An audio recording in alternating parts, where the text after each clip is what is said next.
Thanks very much. It's a pleasure to be here. I want to really cover the whole waterfront. I'm just going to blast you with a lot of data tonight, not so that you can particularly absorb it, but so it gives you a flavor of the whole picture of our energy and minerals situation, particularly minerals. I'm going to start with that because they're way below, or have been way below, anybody's radar screen in Washington for most of this decade. But first, I want to collect my feet, which is to tell you a little bit about who we are. And I'll start by telling you who we're not. We're not the USGS, and we're not part of the USGS. My good friends here in the audience from the USGS. We're one of 9 divisions within the Department of Natural Resources, like Colorado Oil and Gas Conservation Commission, Division of Wildlife, things like that. And our total focus is on the safety and economic well-being of you and your family. I know that sounds kind of highfalutin, but we believe it and we try to practice it every day. We do studies on groundwater geology throughout the state. Our water is beginning to become critical. The predictions are that the head on the Denver Basin aquifer out here will hit the head this year in 2011. Nobody really knows what's going to happen there, but we've been working for a decade to try to be ready for that. Geologic hazards is a big part of what we do.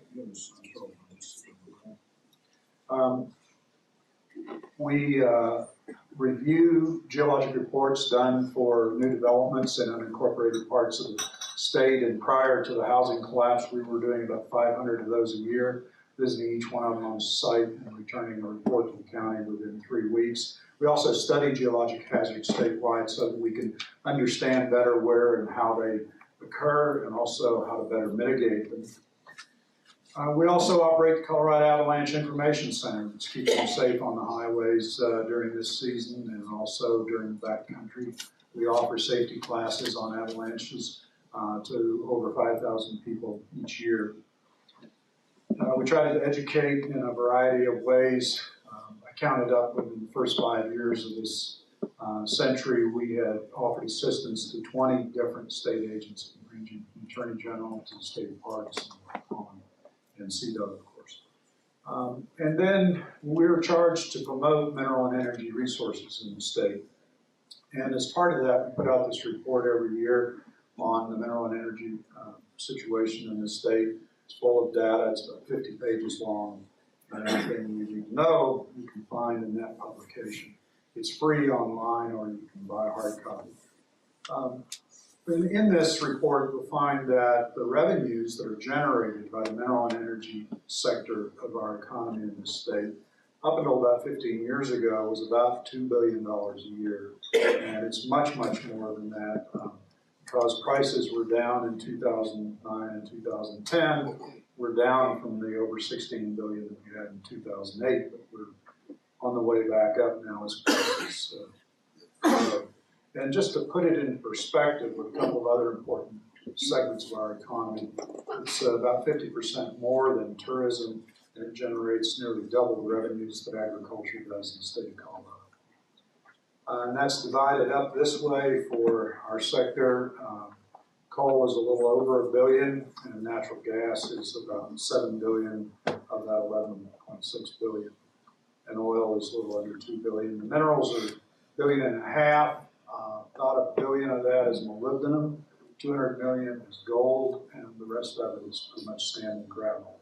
And we produce about $300 million worth of CO2, which is mostly sent to West Texas for the oil fields down there. And we all know that the history of Colorado is mining. And a lot of people aren't aware that also the history of Colorado is energy. But this is an old coal mine, copper mine out in western Colorado that was operating during the late 1800s. This is a very famous discovery well. It was in 1902, and that was right after the big discoveries in Texas. So people who had missed out on that play came to Colorado for this discovery. That well was still producing up until about 2 years ago. And it was the discovery well for Good Green Boulder oil field. And this is what it might have looked like during that time, although it Turns out that this photographer knew about photoshopping before computers, and he would stick things in that didn't belong. So it looked probably something like that, but maybe not just exactly. Here's one that probably hasn't been documented in the present-day city limits of Boulder. Boulder had 114 oil companies, it had 2 refineries, and its own fair share of scams. As I go through this data, there are a number of things that you might kind of be thinking about as you see these data. And one is that we're already beginning to, again, suffer from inflation that's driven by natural resources. We were pretty strongly suffering from that prior to the collapse in 2008, and we're right back at it again. And the other thing is that, are we going to be able, at any price, to get the commodities that we need? And I'll give you some examples of why I'm concerned about that. And then we are so rich here in Colorado in energy and minerals, as you see in this, that when the pain gets bad enough back east, pressure to develop resources here is going to be immense, I think. You remember Dick Lamb, when he was governor in 1982, wrote a book called The Angry West, because Jimmy Carter had declared that the West was going to become a national sacrifice area for energy. And that is probably going to get cranked up again. How many people in here voted to have oil shale development in our state? Right. And the other thing is that increasingly our extractive industries are owned by foreign countries. And when we have a global shortage of these commodities, what are the implications of having foreign-owned companies that are in charge of most of our natural resources? And then our responsibility as Coloradans and Americans is to take what could be a bad situation for us and figure out how to make this a positive experience for America and Colorado rather than negative. Well, I want to talk about 3 countries primarily tonight. I could talk about BRIC countries of Brazil, Russia, India, and China. But really, the United States, Russia, China, and India give you a real good feeling for what's going on, and they're the main driving countries for what's going on in the world today. Population, it's the people that are increasing the demand for natural resources, and China has 1.3 billion now, India 1.1, and we have our 0.3 billion down there.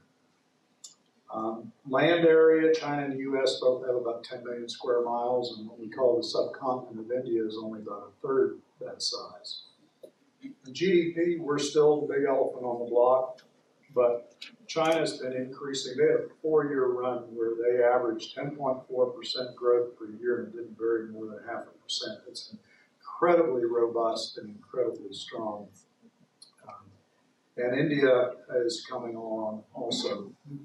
I've heard most people were talking about China would pass us by about 2030. I heard one yesterday that was predicting 10 or 2027, very precise number. But GDP and energy historically have all been very closely tied. So if you don't have energy, it's been hard to grow an economy, and if you grow an economy, you need energy. And I think that what's happened in world consumption of electricity frames quite nicely what's going on in the whole energy and natural resources arena. In the last 19 years, the world's increased its use of electricity by 8.3 terawatts. Over half of that is just from these 3 countries, increase in consumption. And when you break that out, you can see that China is the big elephant on this one. And notice that they had a very robust growth during the 20th century. And in the 21st century, they just exploded in their generation of electricity. And when you look at all of their natural resource use, it's exactly the same thing. Their use of all natural resources exploded in the 21st century, really beginning about 2002, 2003. And it hasn't abated much at all.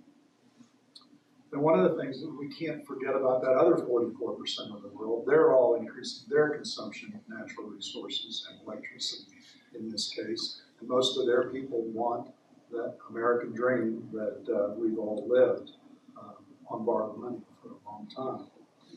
People say, well, doesn't China have their own production of natural resources? And they certainly do. The number 1 producer in the world of these commodities. Number 2 and number 3 of these. So 14 of 15 very important commodities that are the top 1, 2, or 3 producer in the whole world.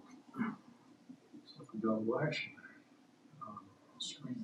Now let's take a look at copper, where they were the number 2 producer in 2005. They've now dropped to number 3. But you can see at the end of the 20th century, they had a fairly strong growth in their consumption, the blue line there. The red is their production line. But in the 21st century, they exploded their consumption of copper. And today they have to import 82%, even though they're number 3 producer in the world. And why do we care? Well, the price of copper, and all these charts I'm going to show you on price increases, are from the London Metal Exchange spot market beginning in January of 2003 through about 2 weeks ago. And the price of copper went up 457% prior to 2008. And it then collapsed, as did almost every mineral commodity, with the exception of gold. And in fact, in a 4-month period, 2008-2009, mineral prices dropped more than they did in the Great Depression. I also heard yesterday that housing, for the drop in the price of housing, harassed the drop in the price of housing in the Great Depression. And I just also heard from, I went up today to hear a talk by David Walker, the former Comptroller General of the United States for 15 years. And they pointed out that when you really look at the unemployment, we're in the same unemployment range that the Great Depression was in. But we've had a rebound in the prices since that time. And the price is back up to where it's higher than what it was in 2008. And the price has increased just since 2008, 231%. Again, why do we care here in Colorado? Well, I gave this talk out in Delta to the Chamber of Commerce, and the guy came up, this was about 5 years ago, and the guy came up to me. We had a small manufacturing facility where he made these switches for the coal mines. Obviously, use a lot of copper to handle 10,000 to 20,000 volts at a time.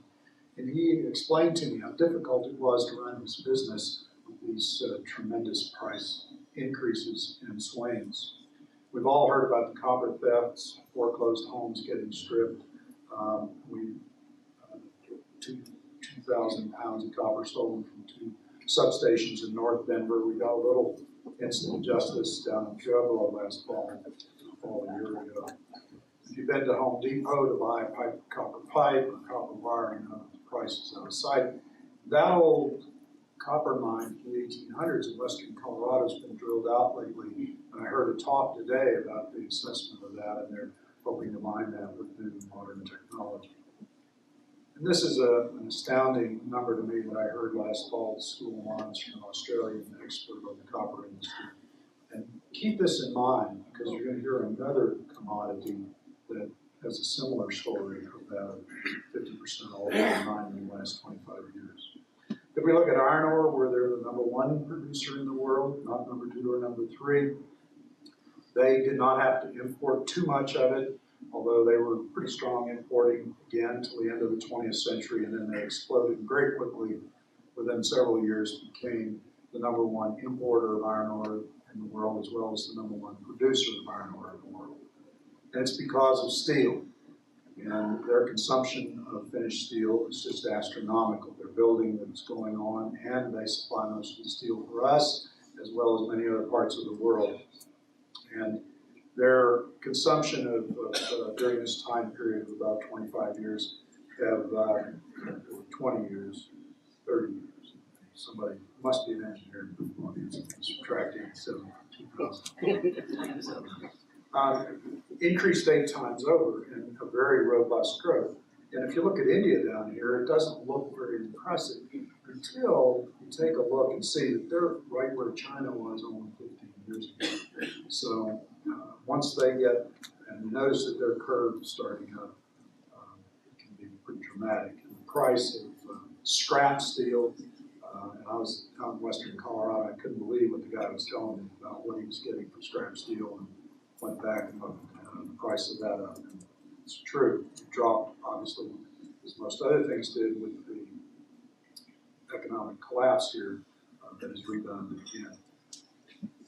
China is, the numbers are just absolutely staggering. If you talk to people who go over there even on a monthly basis, it's just amazing how much things are changing. And the concrete and steel that's necessary is built 70,000 supermarkets in 1 year. Became the #3 car manufacturer the next year. 2 years later, they became the #2 car market in the world. Then the next year, 2009 was a big year for them. They became the #1 car market, #1 car manufacturer, #1 exporter in the world. They passed Japan to become the #2 economy. And in 2010, they just passed the World Bank as the world's largest credit. I think China's just a bubble. I'm sure you did a little bit of reading. This story here that pictures from my Leadville newspaper, and the molybdenum, the Climax mine is right up Fremont Pass nearby, and Leadville has been interested in the molybdenum mine for a long time. From 2003 to 2005, the price of molybdenum doubled, or the exports, the number of exports that the United States was putting out doubled. Most of that was going to China. And I gave this talk to the Colorado Bar Association in 2005, and a woman came up to me afterwards, one of the attorneys, and said, my husband has a small manufacturing facility here in Denver. He had a molybdenum-based automotive lubricant that he had to drop from his line. And I said, well, why? Because the price went from $2 to $40 a pound? She said, no, because he couldn't get it. And we're North America's largest producer of molybdenum in this state. And he couldn't get molybdenum here. And I talked to another manufacturer a couple of years later. I was able to track down who had made exclusively molybdenum-based products, and he was able to get it. He said it was extremely difficult. So this is the concern that I have, not so much for price, but are we going to get the things that we need in this country? Well, this is the story. As the price was got over $20 a pound, got up actually $40 a pound, Phelps Dodge knew that Climax would be profitable at $20 a pound. But they didn't want to do it just on a spike. They wanted to make sure the price was going to stay up for a year or two before they spent the money that would be necessary to reopen Climax. They did a study on reopening it. They decided to do it. Freeport bought them out. Freeport restudied it, said, yes, this is what we need to do. And they began tearing down all the old buildings and building new crushers and other facilities up there. And this is the 50-ton ball mill for the new crusher. It's one of 2 50-ton ball mills that's on its way from the Gulf Coast up to the mine. And it stopped on the main street in Leadville in front of the city hall. The high school band played to welcome it. The mayor welcomed it. The county commissioner welcomed it, and Representative Scanlon at that time welcomed it. And the guy on the far left is the president of Climax Molybdenum, and he said, I've been in this business for 30 years and I've never seen anything like this. And I like it. The mess on the street there is from the wine bottle that we used to christen it. We don't waste champagne in Leadville. And the sign says, a partnership for the future, Leadville, Lake County, and Climax Molybdenum. Well, the ball mill left and went on up to 11,000 feet to the mine at Fremont Pass. And within 3 weeks, the price of molybdenum went from over $30 a pound to under $10 a pound. Wow. And it happened during a week that the board of Freeport was meeting out there to view their operating mine in Henderson and the new mine they were opening. So they put the mine opening on suspension because of that. But the price, as many, almost all commodities are, has started back up, and it's hovering around $16 and $17 a pound now. So hopefully they'll begin opening that back up. This is a chart that shows the location of the Henderson mine. That's North America's largest molybdenum mine right now. Climax is the largest reserve of primary molybdenum in the world. There's a deposit near Mount Emmons that a company just got permission to do exploration drilling for the molybdenum mine there, and probably read about the opposition to that. There's also a world-class deposit at Rico in southwestern Colorado And that was looked at to try to open up a few years ago. But it turned out the folks that were trying to sell the acreage to a company didn't own the acreage, and that threw a little monkey wrench in it. But all of these other little triangles on there are known locations of molybdenum. Now, probably none of those are going to be climaxes, and a lot of them are not going to be economic. But I could put up just about any mineral commodity map for Colorado, and you see the same sort of pattern. We are extremely rich in mineral resources here, and people know that. So when pressure gets tough enough, look out. Well, these are prices again on the spot market from the London Metal Exchange, and I've calculated the maximum percentage price increase of these. And you can see these common ones that we know: gold, silver, lead, tin, zinc, the precious and base metals. The average price increase of them was 379%. I'm going to give you a little marker. During that same period of time, oil went up 306%. And lots of people wrote to congressperson and said, we got to do something about the price of oil. Does anybody know of anybody that wrote to congressperson about the price of aluminum going up too much, or zinc going up too much? Or these 15 commodities, antimony, bismuth, cadmium, the average price increase here was 746%. Now, why didn't we know about this? There's a reason. This shows you the percentage price increase just in the last 2 years of all these commodities. And there's oil over there in the red bar on the far right. So these mineral commodities have been going up far more and far faster than oil prior to 2008 and since 2009 when they started the recovery. And the reason that we don't know this and we don't see it is that oil and natural gas are almost all sold on the spot market. So the minute that crude oil price goes up in Saudi Arabia, we know it at the gas pump, and we all fill our gas pumps all the time. So we have an everyday or weekly reading on what the spot price of crude oil is doing. Coal and uranium are not sold mostly on the spot market, nor are most of these minerals. They're all sold largely on long-term fixed price contracts. And coal in Colorado, I think, gives us, that was just a point, that the lowest increase, with the exception of that rhenium decrease, was 32%. The average of these, even with the rhenium continuing to go down, was 132% price increase. Well, coal spot price in Colorado went over this 2-year period more than doubled, from $17 a ton to $37 a ton.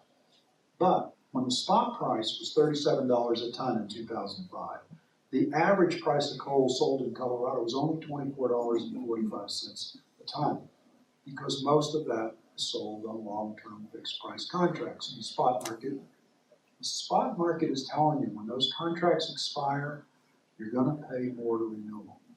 The coal that's going into that second new stream down in Pueblo that Xcel just finished building is double the cost of the coal going into the old part of the plant, because it had to be a new contract signed to get that new coal. And so what that spot price was telling us, when those contracts expire, the prices are going to go up. So only 2 years later, the average price was up to $29.75 and gone up $5 a ton. We do the economic forecast of minerals and energy as part of the Colorado sector for the University of Colorado Business School. When my coal guy came to me last fall when we put these together and said, guess what the price of coal is, the average price in Colorado last year? $48 a ton, the average price, not the spot price. And so, and I just didn't believe him. I said, we've got to check this. I can't believe that. And we did check it in a number of places, and everyone confirmed that that's what it was. Well, that's the same thing we're seeing in these minerals. It's this slow, insidious inflation that the spot market is telling you is built in and it's going to keep hitting us as these contracts turn over. And it was. And Bernanke said in 2008, the summer of 2008, I'm worried about inflation, and I think we may need to do something about it. I saw no indication that he really understood what was causing it. And it was this mineral resource driven. It wasn't a wage price spiral by any stretch of the imagination like most of our inflationary periods have been. But of course, the Chinese know what they're doing to the world's resources, and they're scouring, tying up in every way, shape, or form, all kinds of creative ways here in the United States to tie up resources. We've had Chinese delegation come and talk to us about what might be available in Colorado in the way of natural resources. They're very interested in tying up U.S. coal now. Okay, well, the first part of energy that I want to talk about is renewable energy, because renewable energy has a very close tie to minerals. And we have wind, and we're very fortunate that we've got a lot of good head start on wind over the rest of the country. In my view, everything that we can do in this country to prevent imports, we're better off. But we haven't prevented imports with this. Because every one of those wind turbines takes 1,000 pounds of neodymium for the magnets in the turbine. And we don't produce a single pound of neodymium in this country. Hopefully we're getting ready to solve that in a few years. We need these things in those wind turbines. This is our first big commercial solar PV array down in the San Luis Valley.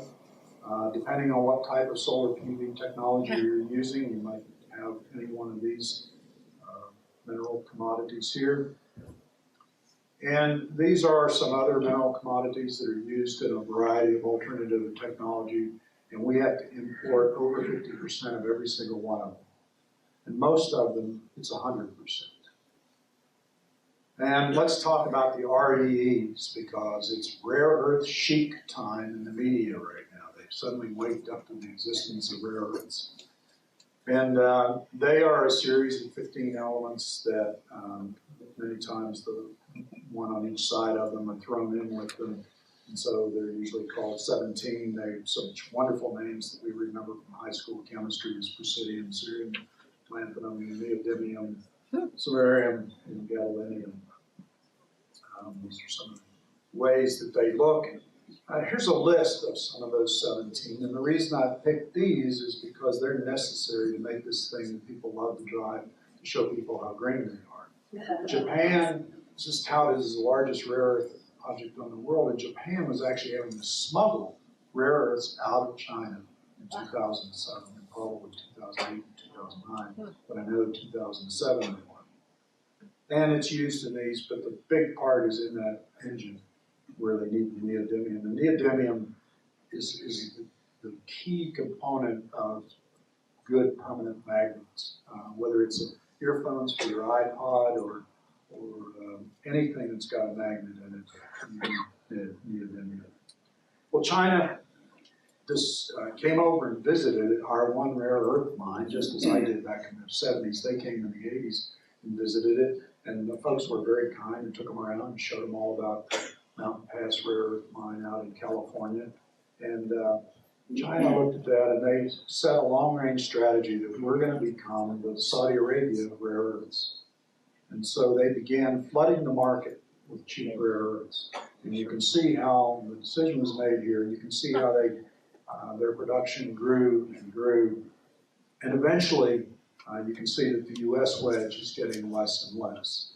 And so they put Mountain Pass out of business finally in 2002. There were also some environmental problems with it added to it. But they then became the world's pretty much the sole supplier of rare earths. And they now have 97.3% of the market. Then you remember they tried to buy Unocal in the mid part of this first decade. Well, there were a lot of assets for Unocal, but it just so happened that Unocal owned the Mountain Pass rare earth project. So that was what China was really after, because if they could get that rich source, then they'd really have a lock on the world's supply, as if they don't anymore. This is what one of their rare earth mines looks like over in China. And finally, the news media waked up to this, and you began seeing in late summer of 2009 a number of articles, New York Times, London Telegraph, Reuters, Bloomberg, all realizing China had announced we're going to stop exporting rare earths. Well, the World Trade Organization said that doesn't sound real cool. So now they're only going to restrict exports of rare earths. And of course, the price is just shot out of sight. Well, let's turn from rare earths, an exotic, but not that rare, commodity to an ordinary commodity like cement. All of this building that they've been doing, they've increased their consumption of cement tremendously. In 2002, they were exporting cement to the rest of the world. In 2003, they began importing it, and they tied up the ships. And suddenly we had, in 2003, 27 states shown here that had shortages of cement because we had to import 22% of our cement. And by the next year, we had 38 states. You see the little green rectangle that allegedly didn't have a problem, but if you talk to anybody during that time who had anything to do with cement, you know we had a problem here in Colorado also. Biggest cement producers are our old friends. And China consumes a lot of concrete. All the stuff. And that's a little statistic there before you go to sleep at night. Fertilizers are one that really concern me a lot. These are the price increases of overall agriculture prices. And you can see how they dropped off with the economic collapse. This is the minerals and metals that we were talking about. You can see how they dropped off in 2008. Energy was stronger than any of that, and they dropped off.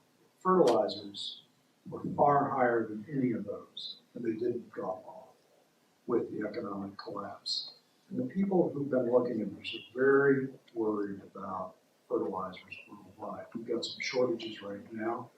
The U.S. just announced that they were going to cut their corn exports back by 35%, which is just really worrying people. You can see the breakout of how these things have gone up. Now, they have come down recently, and they've come down because people have gone on strike and quit using them. So you can get away with that for a couple of years, and then your soil just tanks very quickly. I had a rancher come up to me after this talk in Meeker and told me about all the, before I really was tuned into these, and told me how he had changed all his ranching practices because of the high cost of fertilizer. $165 a ton for this potassium chloride, went to $850 per ton. And the gray bars are our production, the black line is our consumption, and you can see that our production has been going down of phosphate in this country. We used to export it in the green shown down there, now we have to import it. Potash, the same thing, our production's been going down, our exports have been going up. Nitrogen, same way, our production's been going down in this country, our imports, our exports have not gone up, potash, our imports have gone up. Our imports have increased in the red. And you can see that China's increase of fertilizer has skyrocketed. India's has gone up fairly substantially. Ours has been pretty flat. Perhaps one of the reasons is that we're importing a lot more of our food. Well, let's go to conventional energy. This is where we get our energy in the United States right now. And these are the areas where we use that energy. And the part that worries me about this pie is this part, which is our imported part. We've got about 8% natural gas, which used to be 15%. It used to be 2/3 of oil. Because our consumption's dropped, it's dropped back to about 61%, and over 90% uranium. The engineers in the crowd, here are the actual numbers. You see that oil is our largest energy source, which is somewhat surprising, but remember that this is everything. This is electricity, heating, and industrial. The percentage price increase, there's that 306% I told you about with oil. Notice that coal went up more, uranium went up more during the same period of time, and natural gas went up about 2/3 of that. And in terms of imports, coal is the only major energy source that we don't have to import.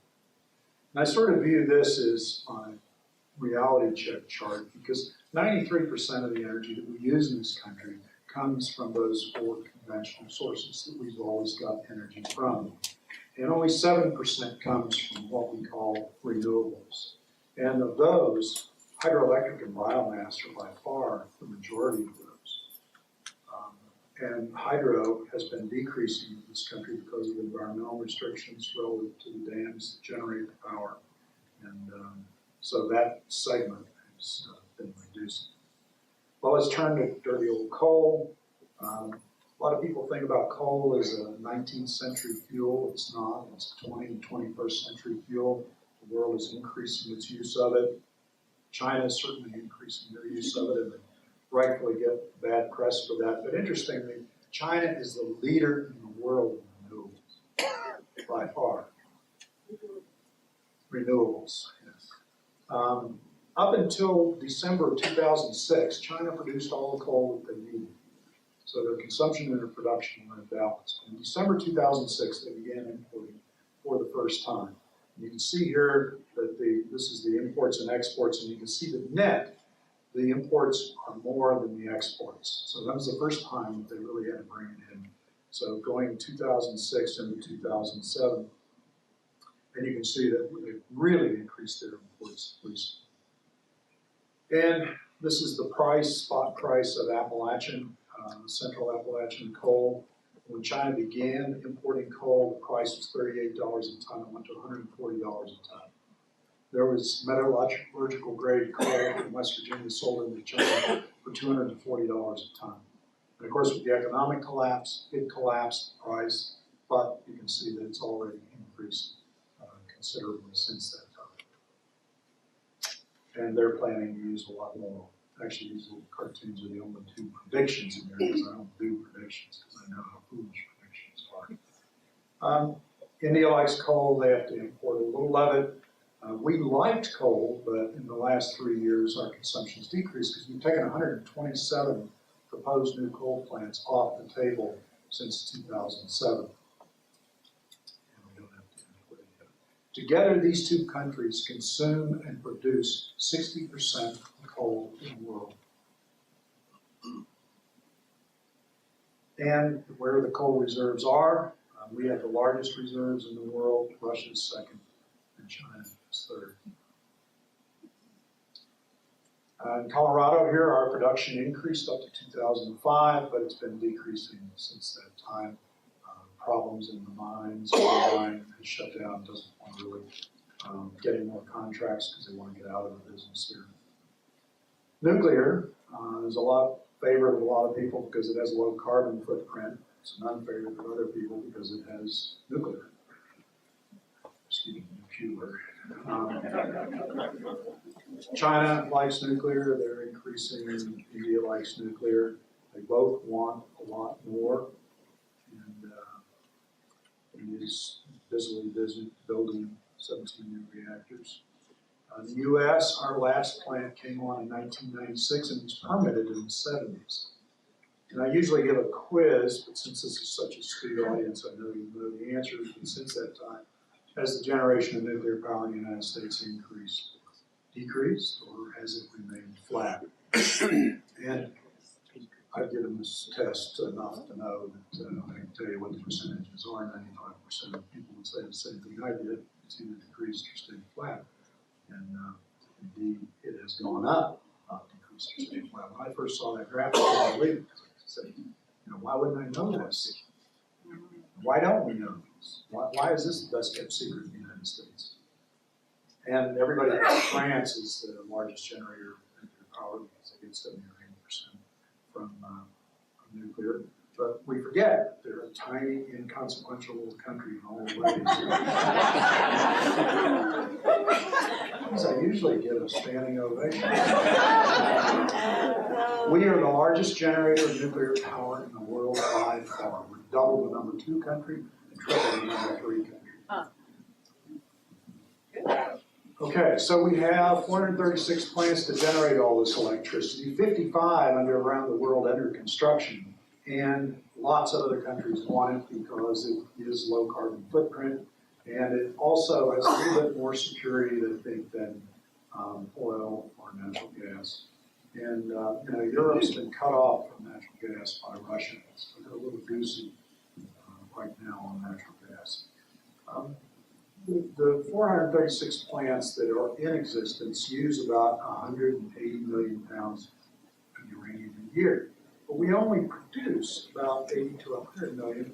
So we got this 70 to 80 million pound gap, excuse me, 100 to 110 produce, 70 to 80 million pound gap around the world. And the way we've been taking care of that is that prior to Chernobyl and 3 Mile Island, we built up this huge stockpile of yellow-cake uranium. We've been working off of that.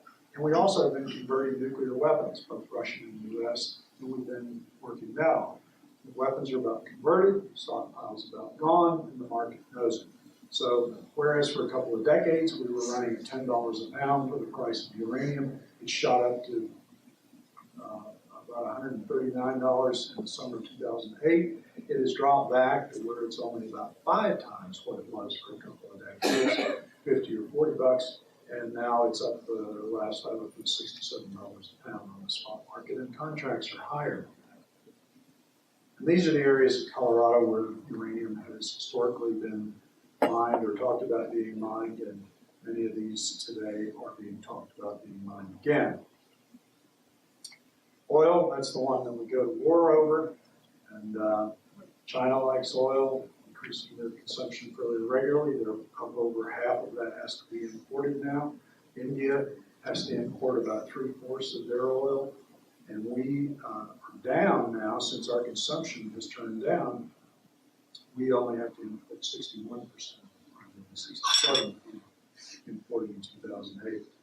In Colorado, our oil production was overall decreasing for several decades and has been increasing, not because we found more oil in these statistics, but because we include the liquids that come from natural gas, NGLs and condensate. So the increase in gas production in Colorado has caused the liquids to turn around and go up. We do now have a very exciting new discovery, or not a new discovery, but new technology that's been applied in a new way that's given some very large productive oil wells up in Weld County, and that has a promise to greatly increase our production. If you wonder what peak oil looks like, that blue chart, which is a chart for the lower 48 production in the United States, is a pretty good example of it. Production increases to a peak and then declines to, and you can't ever reach that peak again. You can see there we've had a little flattening. This is our lower 48. There was a prediction made by a Shell scientist in 1956 that production in the United States, lower 48, would increase for another 14 years and then reach a peak and tend to decline, and he was exactly right. In 1970, it did reach that peak, just as he predicted. This is the component from Alaska, and you can see that that has peaked and begun to decline, and whereas we were producing 2 million barrels a day, we're now down to about 400,000 barrels a day from Alaska, and the pipeline can't operate at much lower levels, so that's great concern for people. There's an increase offshore. The yellow is the federal offshore production, and we have had some increase there. But you can see overall, with the exception of the last year, we've been in decline. And we're producing today 44% less oil in this country than we were in 1970. And of course, we continue to drive. And world oil production has been plateaued since 2005. Nobody quite knows whether that's a peak or is it a shoulder on the way up. We won't really know when world oil peaks, probably for 15 years when we're looking at it in our rearview mirror. But that is of concern. And this chart really kind of puts in context. Colonel Drake drilled that first well in Pennsylvania in 1859. And since that time, the world has consumed a trillion barrels of oil, 1,000 billion barrels. And we consumed 1% of that trillion by 1924, by 1948, 5%. 90% of all the oil in the world has been consumed since 1959, and I can see from looking at the color of the hair, and here some of you are like me, were around in 1959. And 50% of all the oil in the world has been consumed just since 1986. Remember that copper? 50% of all oil has been consumed, or copper has been consumed in the last 25 years. We can't continue. It's physically impossible to continue on these sorts of paces of consumption. And if you notice, the last 10% took 3 years The first 10% took 100 years to consume. And most of the world's producing countries are already in decline. And we get most of our oil from a very few number of companies. The declines are what a lot of people don't really appreciate when they talk about peak oil and they talk about all of our reserves and all this. And none of this is about reserves. It's about production. How fast can you get it out of the ground? It doesn't make a hill of beans that the USGS last summer or summer a year ago increased the resources of oil shale in Colorado from 1 trillion to 1.5 trillion barrels because we're not producing one single barrel out of it. It's how fast can you get it out? And declines are insidious. And anybody who's ever been in a company and tried to build a petroleum company like I have, the first thing you got to do, we call it being on the running up the down escalator, because the first thing you got to do every year is replace what you produced last year before you can ever start to grow. And believe me, it's a tough battle. This is the world's second largest producing field in the world in 2005, Cantarell Field in Mexico. That's what it looks like today. And it's actually down to 400,000 barrels a day from 2.2 million net. Multiply that times $90 a barrel and tell me how much Mexico is missing out on. They don't have any other fields like this. The International Energy Agency in Paris in 2007 said that the world's oil fields have a 3.7% decline. And they are looked upon as the world's experts on these sorts of things. A year later, they redid it, and they said it's really 6.7% rather than 3.7%. And most people that I know who understand these things don't see a 6.7% decline as unreasonable at all. Let's just take 5%, halfway in between the two, and look at what it means. When you decline our current rate of 86 million barrels a day, that production at 5%, in only 5 years, you have to have 19 million barrels a day to replace it, to stay even, not to grow. That is a huge thing to overcome. And declines don't care. When you've got a platform being put in the Gulf of Mexico and it blows up, and it was supposed to come on at 250,000 barrels a day, the declines don't care, get too low. When you've got a platform that Exxon brought on at 250,000 barrels a day in the Gulf of Mexico, but it was 2 years late, look at what the declines did during that period of time. You haven't even come close to overcoming the decline that occurred in that 2-year delayed period. And this is what people really don't take into account.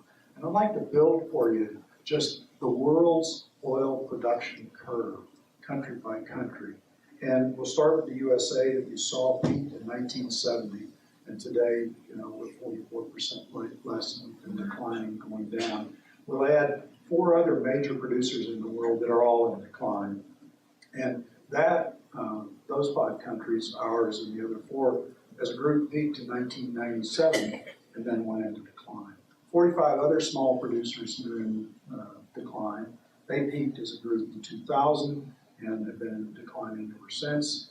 We put in some others that are not in steep decline, and even when we do that, we still got a peak in 2004 with a decline since that point in time.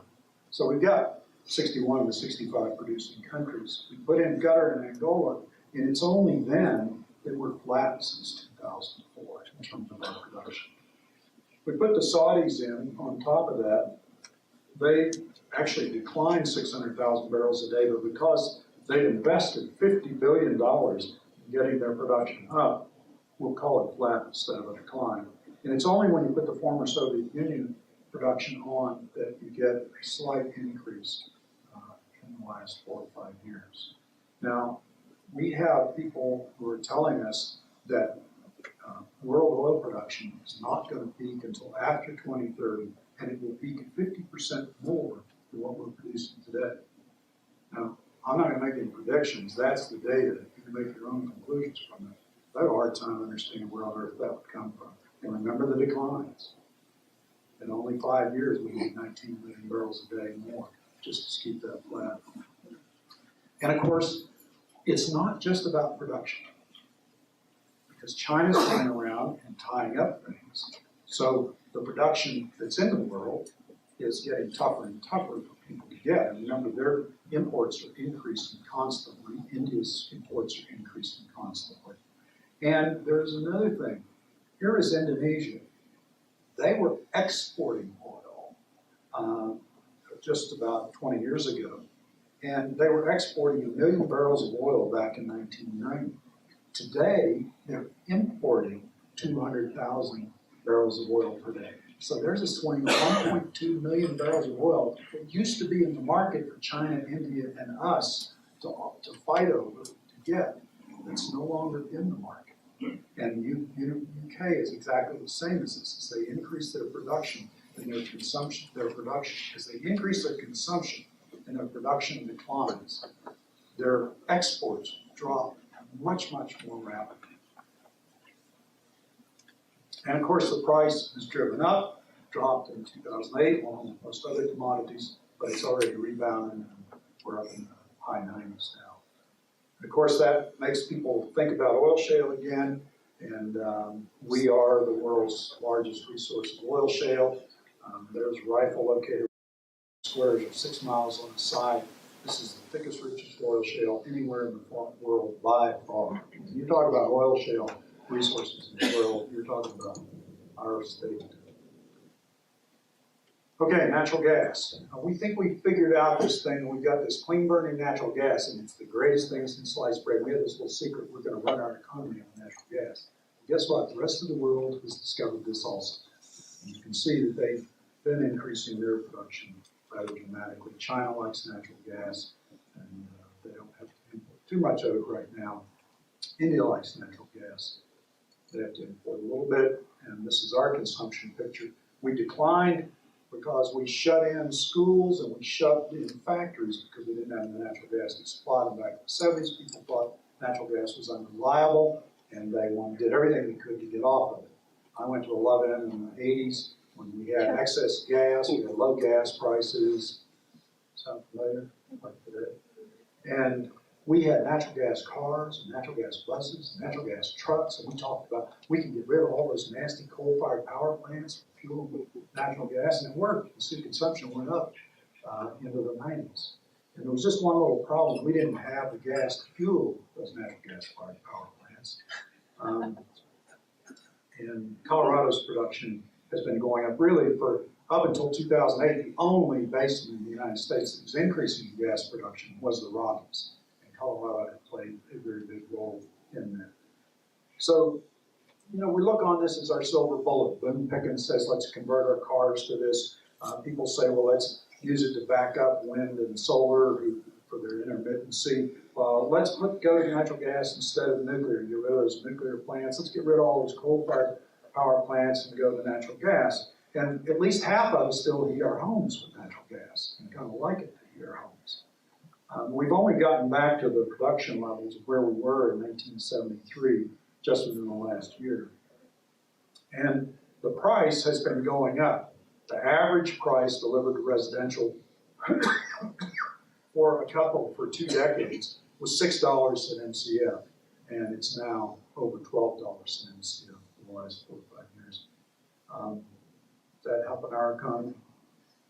And this is the increase in electricity generated from natural gas, and this is our increase in natural gas imports. We were fueling those plants with imports from Canada.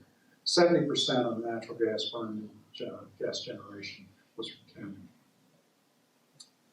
You can see our production here that's flat. Another problem we have is that back in 95, it took 8,900 wells to get this amount of production. It took 30,000 to get this amount of production here.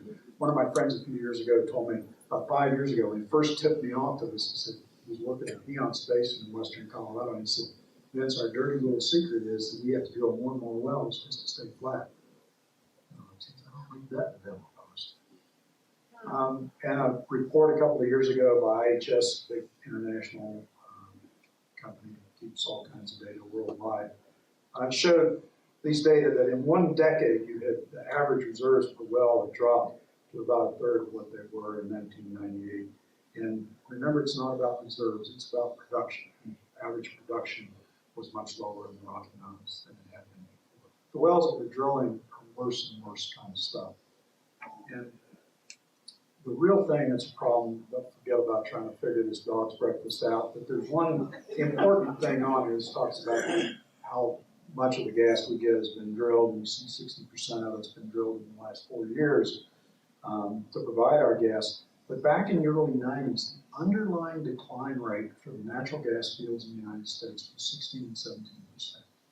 Today, it's 30, 32%. That is a huge, that's every year. Before you can increase at all, you have to replace 1/3 of your production in the country. That is a huge challenge. These new wells that are coming on in the Marcellus and these other things have just dramatic decline curves. Right now, we have more excess gas than we've probably ever had in our history. The price is low, and policymakers say, boy, this is the way to go. It's an endless supply of cheap energy. You can't drill those wells at low prices. And when you have that kind of decline rate, you could really go negative very fast. And that's going to cause price spikes. It's going to be, I think, a very volatile market in the future coming. So I'm worried about putting all of our infrastructure into natural gas until we really see whether some of these shale wells are going to produce like people who are drilling them and declining. Other people are very suspicious of it. I think we're going to need every single thing that we can get. And probably more. We're working very hard on geothermal energy to try to generate electricity and making some great strides. We've been doing that for about 5 years in conjunction with the Governor's Energy Office.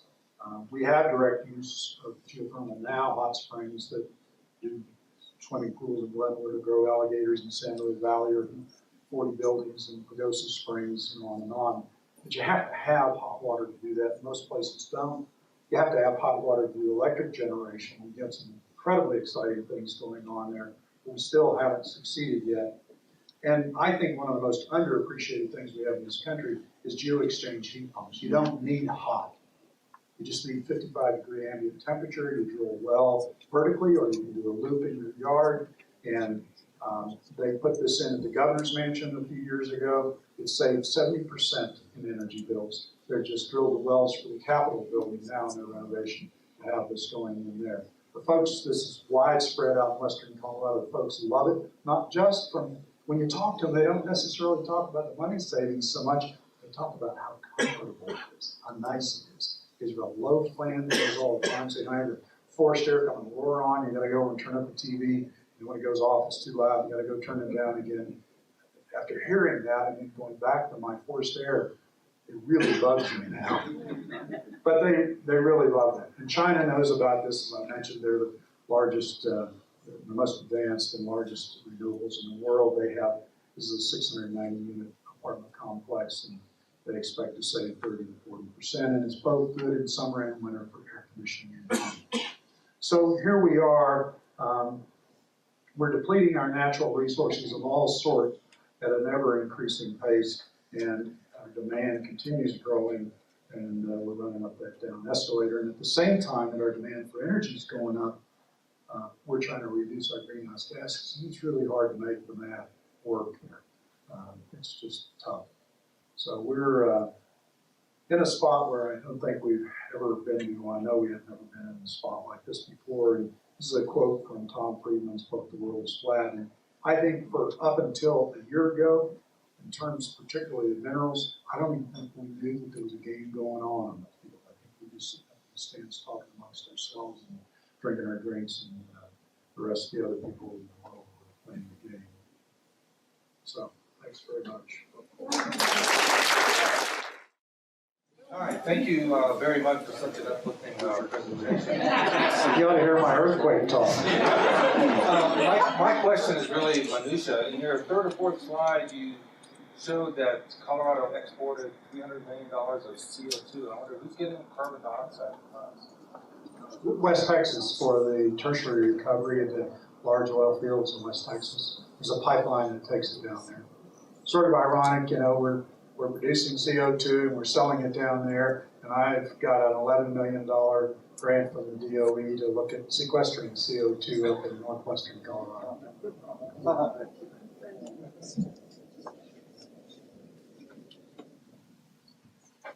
And Beth, My son lives and works in Leadville, and Climax is now hiring, I understand. Right. Not full blast, but they are hiring. That's great.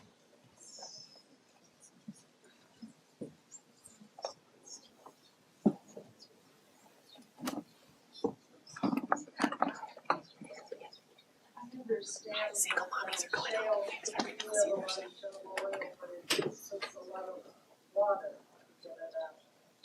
Right, now, I'm gonna be a little picky, not picking on you, but I will see it misused in the media, so I wanna try and clarify something. We have oil shale, and we have shale oil in Colorado. The oil shale is the stuff out west it's the world's largest, and it's not oil, and it's not shale. So the reason it's not oil is it's rich in this kerogen and becomes oil when it's heated. And what happens is nature buries the oil, the kerogen, deep enough where the temperature comes and converts it to oil.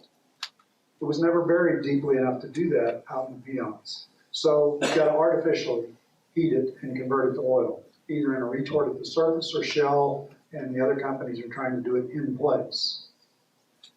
Shale oil is like shale gas. Nature did convert it into oil, but it's in substance that's loosely referred to as shale, although nobody's producing oil from shale. It's actually little brittle layers within the shale, limestone, dolomite, or siltstone, and that's what they're looking for. And we do have a new emerging play in northern Weld County that I think quite easily could circle the whole Denver basin. And they're drilling horizontal wells in this and getting very high rates of oil. And North Dakota has had this sort of thing going on. It's called the Bakken play, and that has their oil production there has increased dramatically over the last decade as a result of this. And hopefully that could happen here. That's a pretty conventional thing, except that it's using horizontal drilling instead of vertical. We've been producing from that formation, which is largely called the Niobrara, for vertical wells for decades. But we just started this new technology of horizontal drilling that's used in shale gas. So shale gas, shale oil is that. Oil shale is out there. So a lot of times the media doesn't know the difference. It's confusing to try to figure out what you're saying. Thank you for an excellent presentation. I was wondering if you're aware of any studies that consider the implications on the supply of all these raw materials if the per capita consumption in populous developing countries like China and India would ever approach per capita consumption in developed countries like the United States. And you don't really need to do a lot of modeling or calculation because their per capita is very, very low right now. It's nowhere near what ours is in consumption of anything. Obviously, that's going to continue to grow as you commit to having it continue to grow. They've probably got 300 or 400 million people that, more people than we've got. People like to say, oh, there's all these poor. Yeah, but there's 200 million people that will move to the cities. That's 2/3 of our population. And they've gotten that middle class lifestyle now. And of course that puts a lot of pressures on the guys that want to keep their thumbs on it. But I can't see how it's not going to continue to grow. There's certainly, there are going to be spurts and stops and downturns and that sort of thing. It's a pretty frightening thing, I think, for this country because they have tied up on the vast majority of the resources. They want to become the manufacturer. They don't want anybody else in the world to be a manufacturer. They want to be the manufacturer. Supply the world. You've probably seen these things. Walmart ships that come over just, they can get over here in 3 or 4 days, fully loaded. They're gigantic ships. They have hulls that have been specially coated to get them over here more economically, and they go back empty. We're back in the center. Resource supply demand upsets. Bad news maybe, but investment opportunity definitely. Obviously, this much knowledge and data you've thought about how you might benefit from some of these shortages. Any suggestions in terms of? Yeah, I have an excellent suggestion. Never take a stock tip from Vince Matthews. But I will just point out, I got in a little mutual fund for precious metals, and about 2004 or 5, and it really just, I mean, I could not believe how much it was going up. I've never had an investment like that. Didn't have that much money in it, but it was just mind-blowing how fast it was going up. I had to sell my condo and had to get out of it in about 2006, and had to take some money out of my 401k and buying a new house. And I went to get back in when I put the money in the next 60 days, and it was closed. I couldn't get back in because people found out about it. Well, I didn't get burned in the 2008 collapse from dumb luck. But I was, after it collapsed, a lot of people got out, and I was able to get back in 14 months ago. And so far since that time, it's returned 54%. Which of these commodities do you like now? I think I'm in a mutual fund because I think it's very foolish. And in fact, that fund didn't perform very well for a while, and they admitted that they had over-invested in platinum, and platinum had not done what they thought it was going to do. And I was a little disappointed, almost ready to get out. Thank you. Another question in the back? Yes, could you give us your opinion of what you feel the new Colorado administration, the Hickenlooper administration, will be towards the natural gas industry versus what the prior industry, our administration was? Well, I think that they will be balanced. I'm sure that they're going to want to protect the environment just like I do. Governor Hickenlooper spent time in the oil and gas industry. He has a lot of very close friends in the natural gas industry. So he's going to be, I think, supportive of rules and regulations that aren't necessary, and but be very careful about protecting the environment. It's my read initially of what's going to happen. And you know, if you've got a geologist for governor, you can't lose. On your right. I guess I saw a lot of lemons. I've got to go home and drink a lot of martinis. I want to know, where's the lemonade? Well, that's It actually sounds like even if we've got all these natural resources, we're just running ahead of the big wave that's been being. Well, we are, and we're way, way behind. You know, we were selling off our strategic mineral stockpile. We decided in 1992 that the Cold War was over, we didn't need this thing anymore, and we made the decision to start selling it off. And for 15 years, we sold it off, and nobody looked at what we were doing to say, should we continue? Should we do something different? And finally, the military waked up about 18 months ago as a result of a National Academy of Science study called Strategic Materials for a 21st Century Military. And it was the bluntest report I've ever seen. It said that the military didn't have a clue about how vulnerable they were. And they now have a clue. They stopped the sale of 13 of those minerals. The last one was tantalum last December a year ago. And we import 82% of our tantalum, and we're selling off the stockpile. So steps, that's the first bright spot I've seen in Washington. So at least Washington's aware. They've now heard of rare earths. And as I said, it's rare earth sheet time now. It's on the front page of the Denver Post Sunday. And it's just, but we are behind, and you can't do these things fast. And people just say, well, all we got to do is open up mines. That's not all. First of all, you got to have people to open them up. And we've lost people from the mining industry. They are in their 80s. Now, I know an 84-year-old guy that went back to work for a company because it was so lucrative to get that experience back. But there are not many 84-year-olds that are willing to go back to work. And so we've lost the generations of people that know how to mine. And it's not just the mine. There was an equipment shortage. You can't just go to the Ford dealer and buy a 340-ton truck. In 2008, there was a 4-year backlog of ordering tires for those mining trucks. The oil sands, which is essentially a mining operation, was ordering tires for 2012 in 2008, as were most other mining companies around the world. Our last question is in the center. Please, what was the scene, the photograph and background for you, the beginning of your? That was from Andy's porch in Silverton.